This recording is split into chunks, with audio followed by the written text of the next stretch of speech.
It's MSDNC, so I expect nothing less from you clowns. Even today, even 48 hours later, you couldn't wait. You couldn't wait with your lies and with your nonsense. So just get out of here.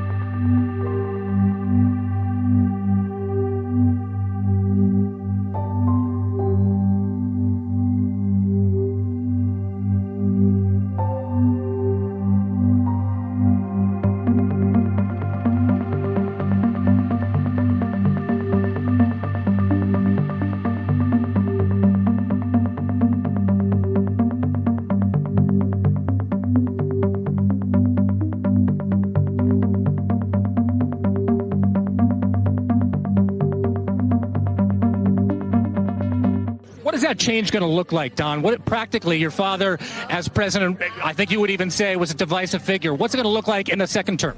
I don't think he was a divisive figure at all. I think the media created divisiveness around him. They lied about Russia collusion. They said he was a traitor.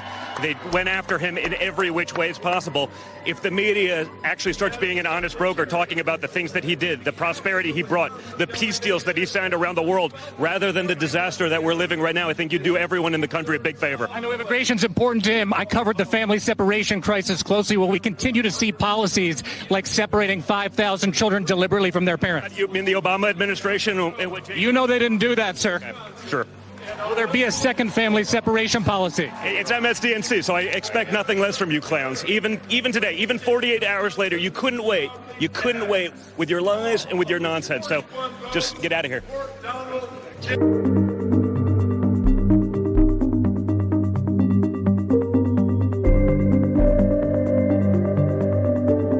We've all done things that we regret. I mean, if we're talking about bringing the discourse down, Joy, you've worn blackface. Whoopi, no, you said that Roman Polanski. I'm sorry, and don't. You said that Roman Polanski. It wasn't rape when he raped a child. So let's talk about. So let's talk about this. So you want to bring this up? The question came up. I did not go in blackface, please. No, she was not in blackface. Thank you.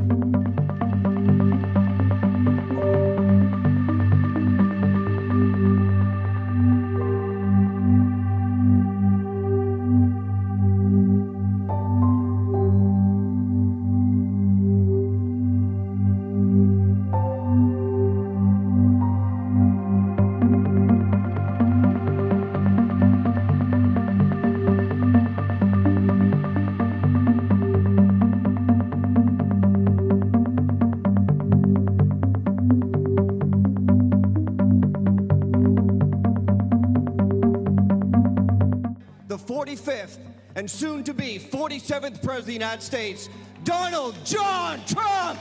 Donald Trump was officially named the Republican presidential nominee on Monday. Hereby declaring him the Republican nominee. As the party's national convention kicked off with an abundance of security in the city of Milwaukee, just days after the former president survived an assassination attempt.